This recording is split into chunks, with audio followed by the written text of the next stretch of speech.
সকল ভিউয়ার্সকে আমাদের এডুকা চ্যানেলে স্বাগত জানাই। আজকে আমরা জানব ইন্ডিয়ান কনস্টিটিউশন বা ভারতের সংবিধান সম্পর্কে। চলো শুরু করি। ভারতের সংবিধান সভা। সংবিধান সভা পড়ার আগে কিছুটা আমি গল্প শোনাতে চাই তোমাদের। আজ থেকে প্রায় 500 বছর রাজত্ব করেছে মোগলরা, 300 বছর রাজত্ব করেছে ইংরেজরা। আমাদের উপর যেভাবে তারা অত্যাচার করেছিল এবং রাজ এবং নীতি চালিয়েছিল, সেই পরিপ্রেক্ষিতেই আমাদেরকে সংবিধান বানানোর প্রয়োজন পড়ল।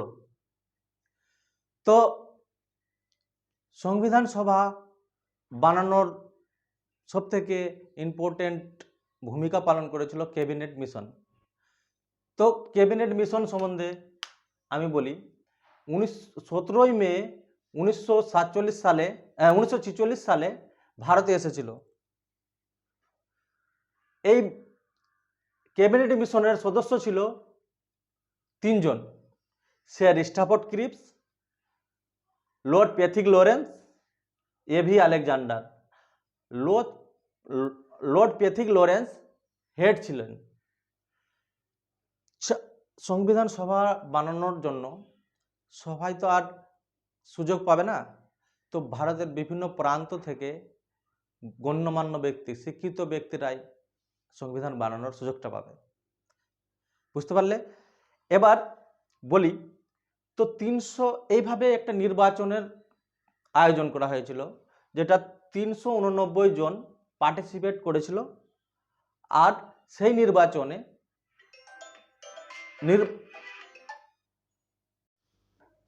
ভারতের সংবিধান সভা নির্বাচনের মাধ্যমে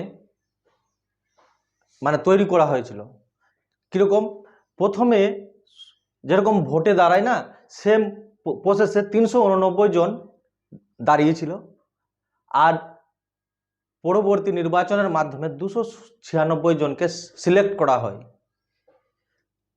সেই 296 জন ভারতের সংবিধান সভা, যেটা বই, ওটা বানাবে। ঠিক আছে? তো সংবিধান সভা বানানোর কিছুটা প্ল্যানিং বা মিটিং করতে হয়। সেই মিটিং কিন্তু করেছিল, প্রায় 13টা মিটিং হয়েছিল। তার মধ্যে অন্যতম হচ্ছে 3টে মিটিং। ওটা মনে রাখবে, পরীক্ষাতে আসবে। সেই 3টে মিটিং কি কি? একদিন পরপর হয়েছিল। তো প্রথম ডেটটা শুধু মনে রাখবে। কিরকম বললাম? প্রথম মিটিং হয়েছিল সংবিধান সভার 9 ডিসেম্বর 1946 সালে। আর এই মিটিংয়ে কি হয়েছিল? এই মিটিংয়ে হয়েছিল ডক্টর শচীনানন্দ সিনহাকে অস্থায়ী অধ্যক্ষ, নন পার্মানেন্ট হেড বলে নির্বাচন করা হয়। প্রথম মিটিংয়ে গেল। এবার দ্বিতীয় মিটিংয়ে আসি। দ্বিতীয় মিটিং হয়েছিল, বলেছিলাম একদিন পরপর মিটিং হয়েছিল। তো নিশ্চয়ই 11 ডিসেম্বর হবে। 11 ডিসেম্বর 1946 সালে। এই মিটিংয়ে কি ঘটনা ঘটেছিল? এই মিটিংয়ে ঘটনা ঘটেছিল যে ডক্টর রাজেন্দ্র প্রসাদ, যিনি ভারতের প্রথম রাষ্ট্রপতি, দেশরত্ন বলা হয়, অস্থায়ী অধ্যক্ষ নির্বাচন করা হয়। এস.সি. মুখার্জিকে উপাধ্যক্ষ, ডিপটি হেড নিযুক্ত করা হয়। আর বি.এন. রাওকে অ্যাডভাইজার, যাকে সলাহকার বলা হয়, উপদেষ্টা, তাকে নির্বাচিত করা হয়। এবার থার্ড মিটিংয়ে কি হয়েছিল? 13 ডিসেম্বর 1946 সালে। বলেছিলাম একদিন পরপর। এই মিটিংয়ে পণ্ডিত জওহরলাল নেহরু অবজেক্টিভ বিল নিয়ে আসলো। পরবর্তীতে সেটা প্রাইম্বেল বিল নামে পরিচিত হয়। বলেছিল এইভাবে হবে না, অন্যভাবে করো। বুঝতে পারলে? এত দূর কি রিভিশন করার কোনো প্রয়োজন? 13টা। আর কমিটি কতগুলো ছিল? 22টা কমিটি ছিল। তার যেরকম সঞ্চালন কমিটি, তারপরে প্রান্তীয় কমিটি, তারপর চলে আসছি, তার মধ্যে অন্যতম হচ্ছে ড্রাফটিং কমিটি, মানে যাকে বলা হয় বাংলাতে খসড়া কমিটি। এই ড্রাফটিং কমিটি ইম্পর্ট্যান্ট ভূমিকা পালন করেছে এই আমাদের ভারতের সংবিধান বানানোর পিছনে। তো ড্রাফটিং কমিটি প্রধান ছিলেন, হেড ছিলেন সংবিধানের জনক ডক্টর ভীমরাও আম্বেদকর। আরও 6 জন সদস্য ছিলেন। ঠিক আছে, এবার চলে আসি ড্রাফটিং কমিটি। ড্রাফট কি? তোমরা অ্যাপ্লাই করলে ড্রাফট করে পাঠাতে হয়। সেই ড্রাফট কমিটির ভূমিকা কী ছিল? বলেছিল, আমরা হয়তো কোনো রকম খবর দেশে ছড়ানো হয়েছিল যে আমরা ভারতের সংবিধান তৈরি করব, এই সংবিধান তৈরি করতে চলেছি, তোমাদের যদি কোনো রকম আমাদের তথ্য বা সাজেশন দিতে হয় তো তোমরা ড্রাফট করে আমাদেরকে দিতে পারো, ওটা আমরা সংবিধানের যে বইয়ের মধ্যে তুলব। ঠিক আছে, তো সেরকম ড্রাফট করেছিল বিভিন্ন প্রান্ত থেকে, সাজেস্ট করেছিল 7,635টা। সবগুলো তো ড্রাফট অথেন্টিক নাও হতে পারে, তার মধ্যে অথেন্টিক ড্রাফটগুলোকে অ্যামেন্ডমেন্ট করলো, সংশোধন করার পরে 2473টা দেখলো কি অথেন্টিক আছে, ওটাকে আমাদের কনস্টিটিউশনের মধ্যে তোলা হলো। তারপর চলে আসি ইন্ডিয়ান কনস্টিটিউশন, মানে ওটা এড করা হলো কতটা? 2473টাকে। আর আমাদের বই অলরেডি তৈরি হয়ে গেল, ভারতের সংবিধানের বই তৈরি হয়ে গেল। সংবিধানের বই এটাকেই ভাবো, ধরে নাও এটা সংবিধানের বই, বুঝতে পেরেছ? দেখো, বলবে এই বইটা, সংবিধানের বইটা কবে তৈরি হয়েছিল যদি বলা হয় তো 26শে নভেম্বর 1949। এবার 2021-এর WB পুলিশে এই কোশ্চেনটা এসেছিল। ঠিক আছে, টপিকস কি ছিল? টপিক ছিল নাগরিকত্ব, নির্বাচন, প্রস্তাবনা।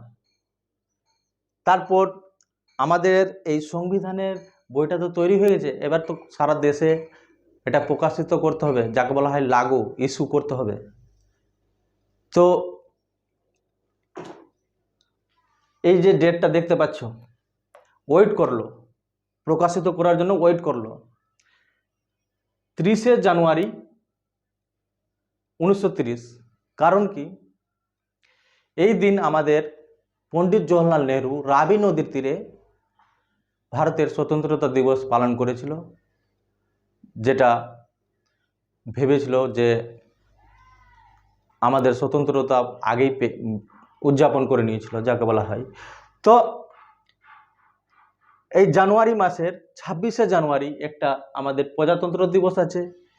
ভাবলো যে এই দিনটা খুব ভালো দিন আছে আমাদের, প্রজাতন্ত্র দিবস উপলক্ষে আমাদের সংবিধানের এই বইটা প্রকাশিত করা হয়, মানে লাগু করা হয় গোটা দেশে। এরপর থেকেই বলে দিল এই বইটার নিয়ম অনুযায়ী যা কেউ যদি ক্রাইম করে ওই সেম শাস্তি পাবে। ঠিক আছে, কাটো। এবার আমাদের সংবিধান কি হয়েছে? তৈরি হয়ে গেছে। যদি বলা হয় সংবিধান এটা বই, বলেছিলাম এটা সংবিধানের বই। এই বইয়ের মধ্যে দেখবে প্রথমে কি লেখা থাকে? আর্টিকেল,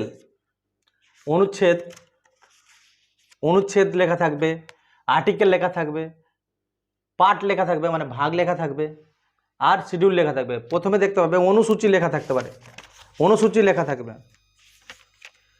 যে কোনো বই তুমি বের করে দেখো, অনুসূচি লেখা থাকবে।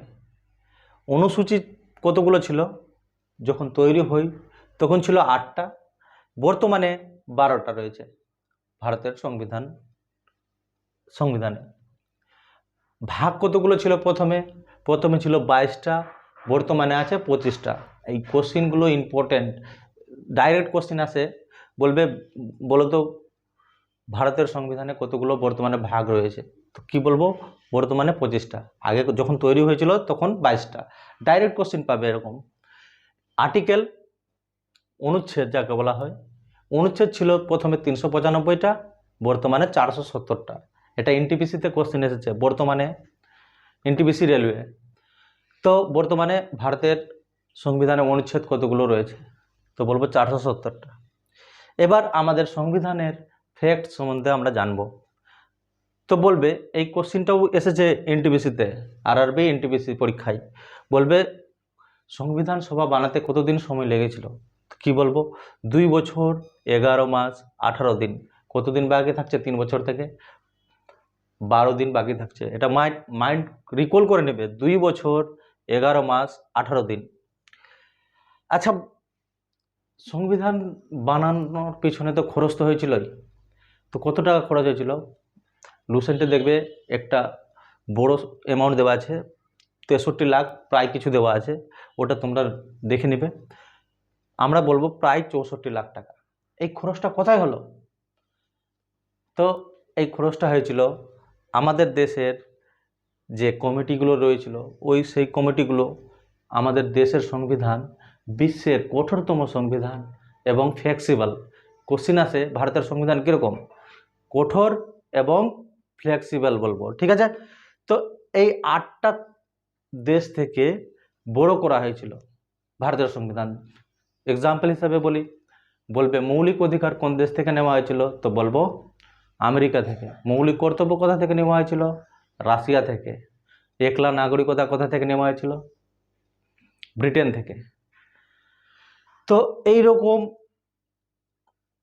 কিছু জিনিস বড় করা হয়েছিল। যদি আমাদের দেশের লোককে যদি পাঠানো হয় ওই দেশে থাকতে, কপি করতে, তো সেটাতে খরচ তো অবশ্যই আছে। সেই খরচগুলো হয়েছিল প্রায় 64 লাখ সেই সময়। তো ধরে নাও, এবার কি বলছি, রিজেক্ট করেছিল কে কে? ইম্পর্টেন্ট পার্সন যদি বলা হয়, আমাদের রাষ্ট্রপিতা মহাত্মা গান্ধী আমাদের সংবিধান সভা বানানোর কোনো রকমই ভাগ নিয়েছিল না। আর কে নিয়েছিল না? তেজ বাহাদুর সাবরু, জয়প্রকাশ নারায়ণ, এবার বলি আর কি আছে। এসসি এসটি কতজন পার্টিসিপেট করেছিল আমাদের সংবিধান সভা বানানোতে? তো বলবে 33 জন ভাগ নিয়েছিল। এসসি এসটি মানে তপশিলি উপজাতি, তপশিলি জাতি, ঠিক আছে? এবার ফিমেল, মহিলা কতজন পার্টিসিপেট করেছিল? তো বলবো 15 জন। তার মধ্যে বিজয়ালক্ষ্মী পণ্ডিত, সরোজিনী নাইডু এক্সেট্রা ছিল। তো আমাদের এই ভিডিওটা তোমাদের যদি ভালো লাগে থাকে তো বন্ধুদের সঙ্গে শেয়ার করো, লাইক করো, নিচে বেল আইকন আছে সেটাকে ক্লিক করো। ধন্যবাদ।